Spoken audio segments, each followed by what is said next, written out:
nuko ahera kuri Musa n'abahanuzi bose maze abasobanurira ibimwerekeyeho biri mu bitabo bitagatifu.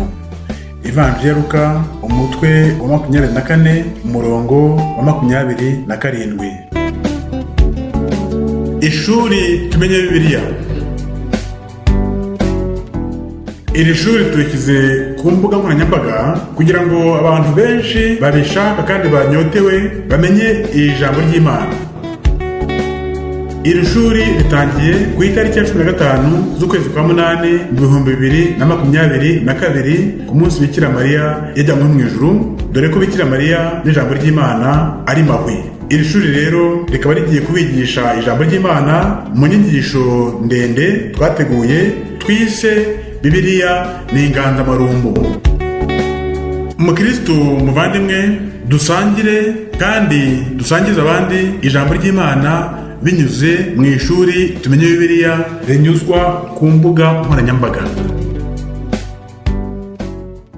Inshuti z'ishuri tumenye Bibiliya, muri kumwe na Padiri Karangwa Hildebrand, umuyobozi w'iryo shuri. Uyu munsi rero tugeze ku isomo rya 6. Tugiye kwiga igitabo cy'intangiriro, cyane cyane umutwe wacyo wa mbere, aho tugiye kubona amavu n'amavuko y'ijuru n'isi ndetse ibintu n'abantu.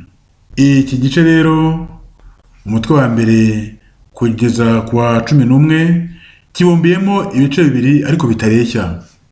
Hari igice cya mbere kivuga amateka ya kera na kare, ni ukuvuga umutwe wa mbere kugeza kwa 11, aho batubwira iremwa ry'ibintu byose n'abantu n'iyaduka ry'icyaha. Hakazakurikiraho amateka y'abakurambere ba Isiraheli, umutwe wa 12 kugeza kwa 50, aho batubwira amateka ya Aburahamu n'abandi bakurambere. Amateka ya kera na kare adutekerereza umugambi ukomeye w'Imana werekeye isi n'abantu bose. Imana yonyine niyo yahozeho iteka kandi nta yindi Mana yigeze ibaho.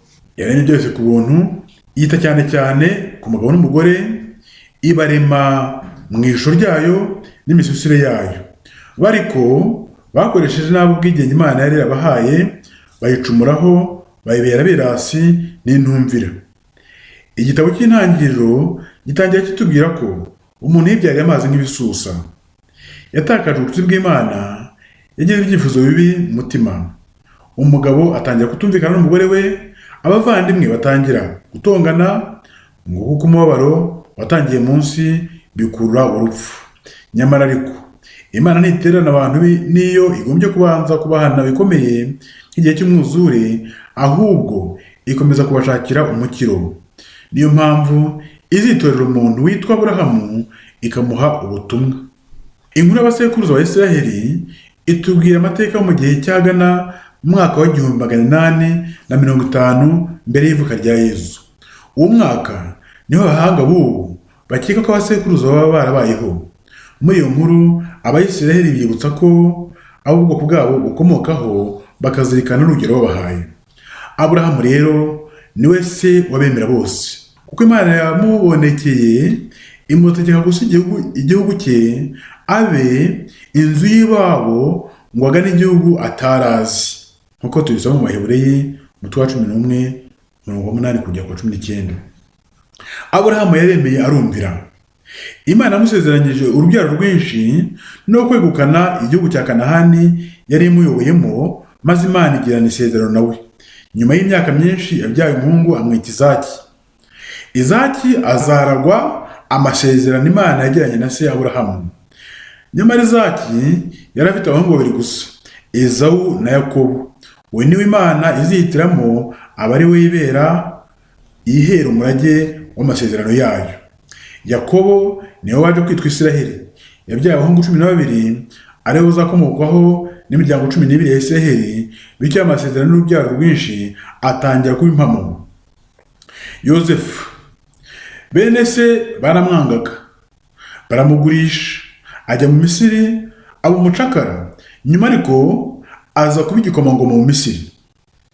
Nyuma bene se baramusanze, aho kwihorera arabakungahaza. Igitabo cy'intangiriro kirangiza kidutekereza uko umukurambere Yakobo n'urubyaro rwe baje gutura mu Misiri. Mu by'ukuri umwanzuro twabona muri ibi ngibi ni uko umwana wasezeranyijwe Aburahamu ntabwo ari Izaki gusa, ahubwo ni umwana w'Imana ubwe. Icya kabiri tuvanamo, igihugu tuganamo ni ubwami bw'Imana Yezu yamamaje. Ikindi cya gatatu ni uko ubuzima dusezeranywa ni ugusangira ubugingo bw'Imana ubwayo. Iyi nkuru rero hari abavuze yuko ari umugani mu Kinyarwanda, ariko bakavuga bati umugani ugana akariho. Umugani mu Gifaransa bakawita le mythe. D'après la définition de Mircea Eliade, le mythe raconte une histoire sacrée. Il raconte une histoire qui a eu lieu dans un temps primordial. Ajoutons que le mythe fournit une forme d'expérience du monde et un modèle d'intégration sociale. Il y a une approche du mythe. Dans la pensée issue du siècle des Lumières au XVIIIe siècle et dans son sillage, le mythe est d'abord irrationnel. Pour l'évolutionnisme du XIXe siècle, le mythe représente un stade infantile de l'humanité, une forme sauvage du langage. Le mythe reste prisonnier d'une pensée confuse. Lévi Brûlé insiste sur l'aspect primitif des mythes, c'est-à-dire leur lien avec une mentalité archaïque. En revanche, le mythe possède une logique, même si elle n'est pas celle de la pensée scientifique. Malinowski propose une approche fonctionnaliste. Pour lui, les mythes codifient et justifient les croyances et pratiques des sociétés primitives. Ils permettent ainsi une intégration active dans ces sociétés. Chez Lévi-Strauss, pour analyser un mythe, il faut considérer sa logique propre. Celle-ci forme un système propre, donc clos, où le sens se donne par des relations internes. Selon Paul Ricoeur, le propre du mythe est de déployer un langage symbolique qui met à la disposition des hommes un outil permettant de dire ce qui ne peut être dit ainsi qu'indirectement. Le mythe a une fonction créative, c'est-à-dire une fonction poétique. Après l'approche du mythe, nous allons voir le mythe et la Bible. Monothéisme par nature. La Bible évite les polythéismes du monde du Moyen-Orient ancien. Par exemple, dans Genèse 6, 1 à 2, la Bible parle des fils de Dieu qui, en dépit de leur ascendance divine, sont séduits par les charmantes filles des hommes. Ici, tout un travail antipolythéiste est manifeste, car par la suite, le livre de la Genèse blâme ces déviations. Et d'ailleurs, la création du monde par Dieu garantit que les dieux sont d'office exclus de la première création. Le théologien allemand Rudolf Bultmann a parlé de démythologisation de la Bible. Pour Bultmann, dans le traitement du mythe, il découvre une proclamation plus originaire que le mythe lui-même.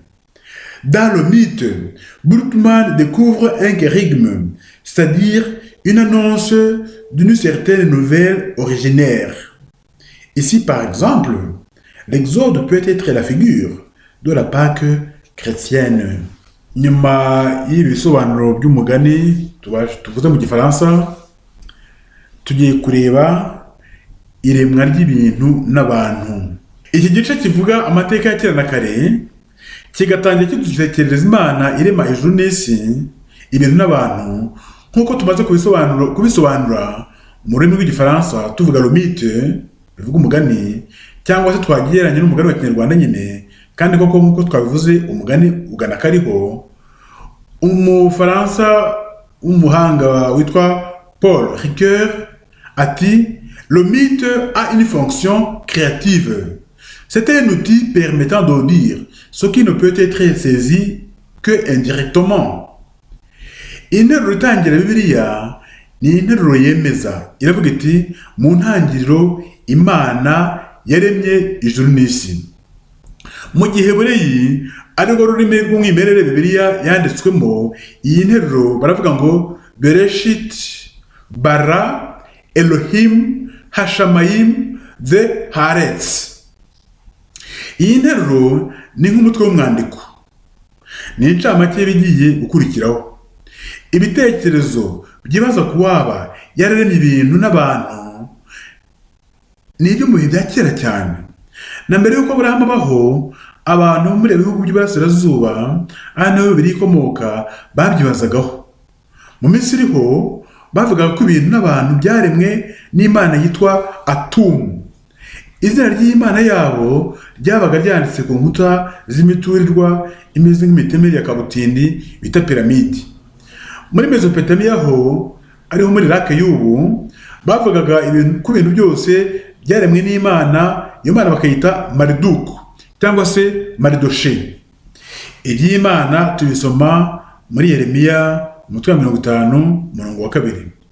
Abaturage bo muri Mesopotamiya bavugaga ko kera cyane habaye intambara ikomeye hagati y'Imana ubwazo. Nyuma y'iyo mirwano ikomeye niho havumbutse ibintu n'abantu. Mu gihugu bita Ugariti bavuga ko Imana bita El ariyo umuremyi w'abaremyi cyangwa umuhanzi w'abahanzi. Muri Isiraheli rimwe mu buzima mu mazina y'Imana akomeye ni Yahve cyangwa Yehova. Ni izina Imana ubwayo yivugiye, niryo ryari ryemewe muri Isiraheli no muri Yuda. Igisobanuro cyaryo mu Kinyarwanda twabyita imvo n'imvano yo kuba.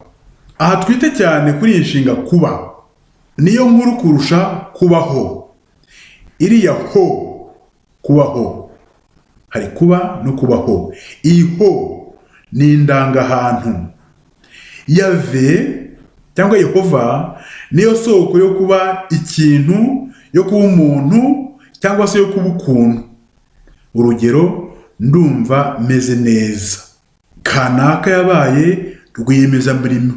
Uriya yibarutse umwana w'igitangaza. Iri zina Yahve cyangwa Yehova risobanura ko ibi byose bishoboka kubera Imana. Iri zina kandi rifite umwihariko kuko mu rurimi rw'Igiheburayi rigizwe n'inyuguti enye arizo ye, ho, wa, he. Zikaba zose ziri mu bwoko bw'inyuguti bita inyerera kuko zivuga umuntu asohora umwuka gusa. Mu mpine iri zina ye, ho, wa, he bavugaga ya. Mu mpine ariho hakomoka haleluya, bigusha kuri aleluya, haleluya. Iriya yahe ni Yehova mu mpine. Abacukumbura Bibiliya bavuga ko inkuru y'iremwa ry'umugabo n'umugore dusoma mu ntangiriro umutwe wa 2 umurongo wa 4 kugera kwa 25, iyi nkuru niyo banjirije iremwa ry'ijuru n'isi dusoma mu gitabo cy'intangiriro. Izi nkuru dutangarira ubuhanga bw'uwaremye ijuru n'isi n'abantu. Ibi kandi nk'uko tubisoma muri Zaburi 148 umurongo wa 5, umuremyi yabikoresheje ijambo rye. Mu yandi magambo, ijambo ry'Imana niryo rirema. Iminsi 6 ni urugero rw'imirimo abantu bagomba gukora mu gihe Imana yabaremeye. Iyi minsi y'akazi irimo gahunda y'Imana. Ku munsi wa 7 bakagomba kuruhuka. Aha tugomba kwirinda kwitiranya umwanditsi w'iki gitabo n'abahanga b'ubu bumenyi bw'isi iyo batwigisha iby'intangiriro byose. Uwanditse iyi nkuru yabanje kwitegereza imukikije agatangazwa n'uwabiremye. Aho kuvuga mu ijambo rimwe ko Imana yaremye byose, ahitamo kubigabanyamo ibice, akabigabanya mu kiyo bita iminsi. Nk'umwarimu kabuhariwe, umwanditsi w'iki gitabo cy'intangiriro kugira ngo inyigisho ye irusheho gucengera abayumva, asubiramo kenshi ko Imana yaremye ibi na biriya, akabirondora akurikije uko bisumbanya ubuzima. Agereranya rero Imana rurema n'umuntu ukora imirimo ku munsi y'imibyizi akagira umunsi w'ikiruhuko. Ibi abyandika ashaka ko bizabera Abisiraheli urugero, ariko mu by'ukuri Imana yaremesheje byose ijambo ryayo.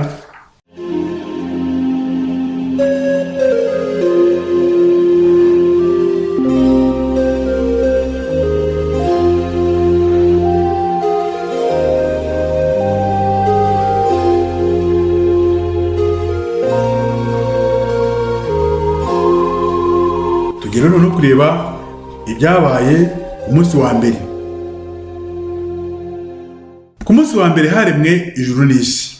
Aya magambo ijuru n'isi ni amagambo adasigana. Ni uburyo bwo kuvuga ibiriho byose maze umwanditsi akemeza ko byaremwe n'Imana. Kurema ni igikorwa cyihariwe n'Imana yonyine. Umwanditsi yemeza ko adashidikanya ko Imana ariyo yaremye ibi n'ibi. Ni ukuvuga ko yabiremye ibivanye mu busa, mu gihe buri inshinga yakoresheje bivuga kurema ni bara, isobanura igikorwa cy'Imana yonyine kandi gitangaje, kandi igihe cyose kikaza ari gishyashya. Ngo ibintu byari bikiri ikivangavange, mbese byari bikiri potopoto. Aha twatanga urugero rw'umuntu bazanira igikoma cy'uruvangavange bati kinywe, akabona harimo, yitegereje muri cya gikoma gisa n'igikoma, harimo ibumba, harimo imineke, amase, isombe, amavuta y'inka akuze, amaganga y'ihene n'ubuvunderi. Ni uruvangavange runuka bitabaho. Nanone uruvangavange Bibiliya itubwira ko rusobanura ikintu kitagira ishusho, kiriho ubusa, mbese ahantu h'ubutayu humiranye, hataranga ubuzima kandi ntihagire icyaho kiri mu murongo, hahandi usanga ibintu byose bicuramye. N'inka zaho iyo zibyara habanza amaguru aho kubanza umutwe. Ku bantu bakuru, muri uru ruvangavange twarugereranya n'ukuntu u Rwanda rwari rumeze muri Kanama 1994, nyuma gato ya Jenoside yakorewe Abatutsi. U Rwanda icyo gihe rwari uruvangavange. Ikindi kibi kandi, ngo umwijima wari ubundikiye inyanja y'amazi ku buryo umuntu yashoboraga kugwa mu ruzi arwita ikiziba. Gusa umwanditsi yemeza ko bifite agahenge gato, ko yibutsa ko Roho w'Imana yarerembaga hejuru y'ayo mazi. Hari abagenekereza basanze umurongo wa kabiri ugusha ku bufatanye bw'Imana Data na Mwana na Roho Mutagatifu. Noneho ahandi bavuga ngo Imana iravuga iti. Ubwo tugeze umutwe wa mbere, umurongo wa gatatu, agace ka mbere k'uwo murongo wa gatatu. Aya magambo Imana iravuga iti ni nk'impakanizi y'iyi nkuru itubwira uburyo Imana yaremye.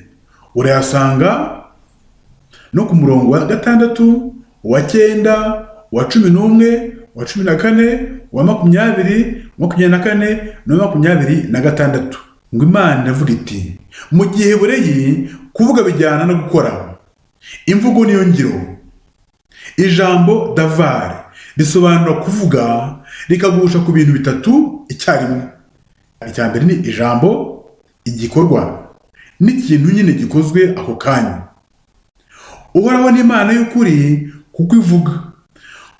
Nk'uko Zaburi 115 umurongo wa 4 kugera ku 5 ibivuga, imana z'abapagani nta byazo, ni fake nk'uko bo babivuga, kuko ni ibiragi. Nk'uko tubivuze mu kanya, ubwo kuvuga ari gukora, ijambo ry'Imana ubwaryo naryo ni igikorwa cyayo. N'ijambo ry'Imana ubwaryo ni igikorwa cy'Imana, ni ubuzima bwayo, niko kubaho kwayo. Ijambo ry'Imana risohoza icyo baritumye, mbese ntabwo rigaruka amara masa. Tubisoma mu gitabo cya Izayi umutwe wa 40 umurongo w'8. Ijambo ry'Imana n'ubuzima. Tubisoma mu gitabo cya Ezekiyeli umutwe wa 37 umurongo wa 1 kugera ku 15. Kuba rigaburirwa ijambo ry'Imana ni ifunguro n'ibyishimo. tubisanga mu gitabo cy'ubuhanga umutwe wa 16 umurongo wa 26. kandi ijambo ry'Imana rikiza ibyaha, tubisoma muri Zaburi 107 umurongo wa 20. Nk'uko twabivuze mu kanya kandi ijambo ry'Imana ntiritana na roho w'Imana. Mu myumvire y'abaturage b'ibihugu by'Iburasirazuba mu gihe cya kera cyane bafataga ijambo nk'aho ari umuntu bakari n'ububasha budasanzwe. Aha nabigereranya n'imihango y'ubukwe mu Rwanda. Umukwe mukuru si umusaza ubonetse wese, ndetse mu nama y'ubukwe bakora amatora bakamuhitamo. Iyo bemeje Siliveri nk'umukwe mukuru bamutuma gusaba umugeni kwa Filipo, nawe kandi uwo Filipo akaba yahisemo undi mukwe mukuru. Umusaza Filipo mugenzi we akabanza kumuganiriza ngo yumve niba abo bantu basaba umugeni bagira ijambo ryiza, mbese atari bifura, nk'uko ijambo rigaragaza umuntu uwo ari we. Ijambo rikwambika ubusa cyangwa se rikakwambika. Nyuma rero umuryango washima iryo jambo umusaza bw'iyundi akaza kumubwira ati umugeni turamubahaye, amashyi ngo kacikaci. Muri make ijambo ry'Imana niyo shingiro ryo kwigaragaza kwayo mu bantu.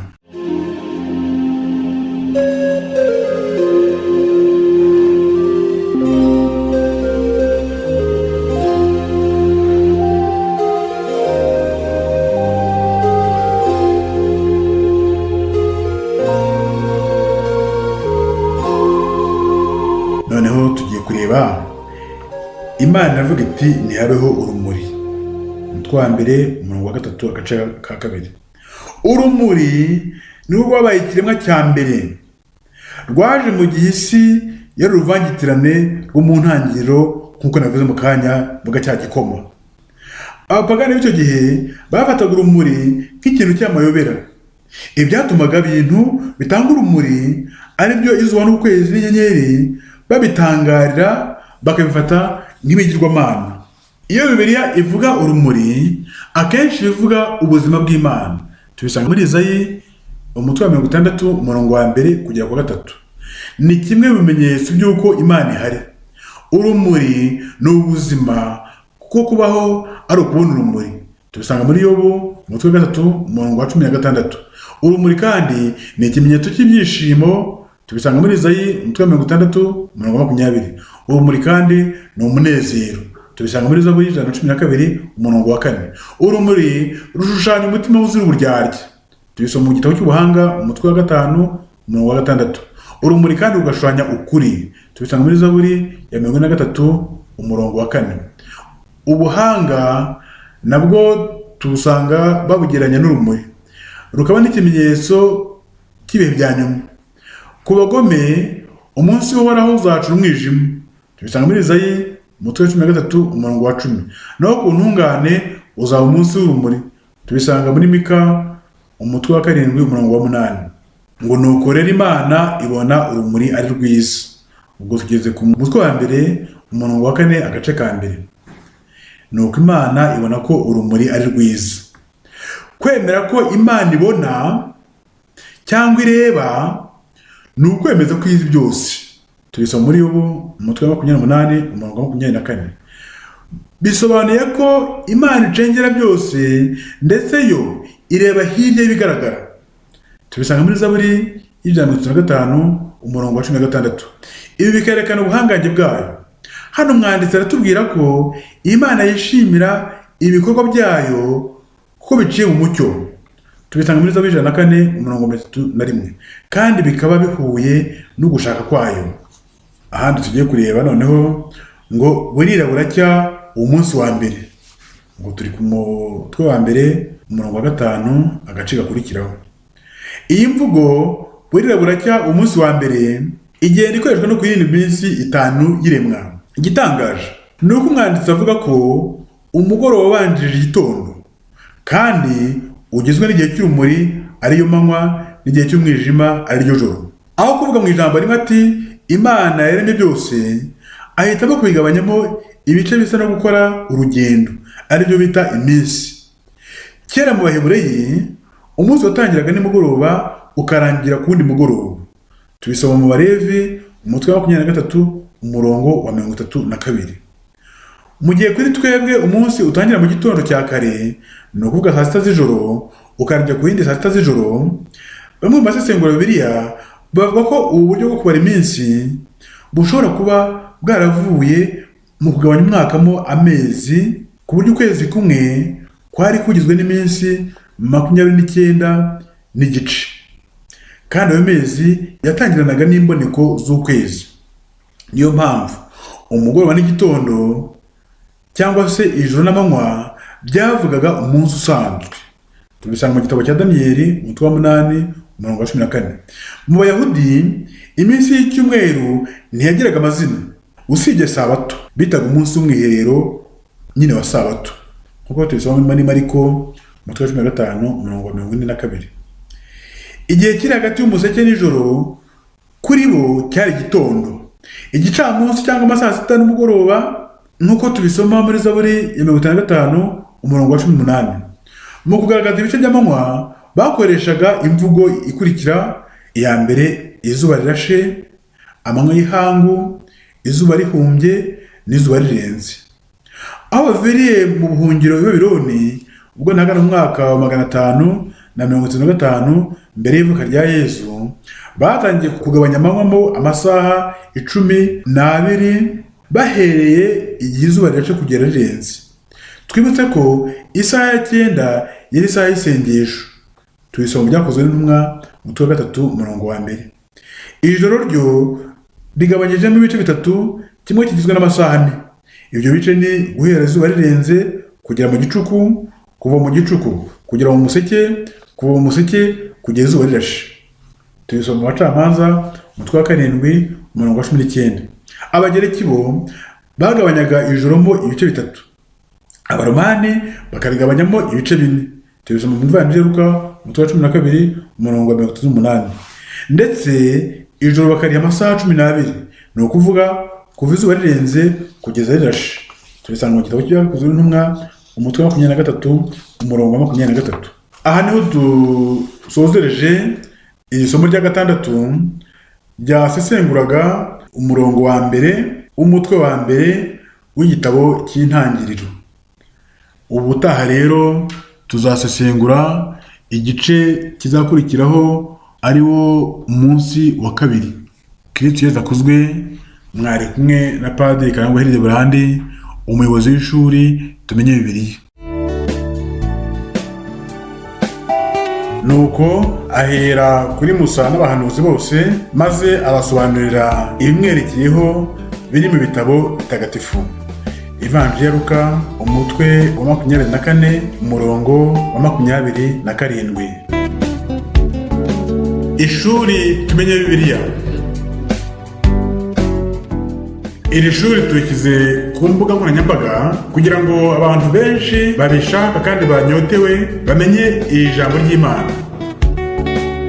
Iri shuri ritangiye ku itariki ya 15 z'ukwezi kwa 8 2022 ku munsi Bikira Mariya yajyanywe mu ijuru, dore ko Bikira Mariya n'ijambo ry'Imana ari mahwe.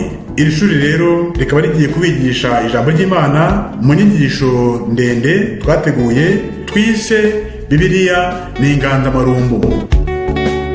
Umukristo muvandimwe, dusangire kandi dusangize abandi ijambo ry'Imana binyuze mu ishuri Tumenye Bibiliya rinyuzwa ku mbuga nkoranyambaga.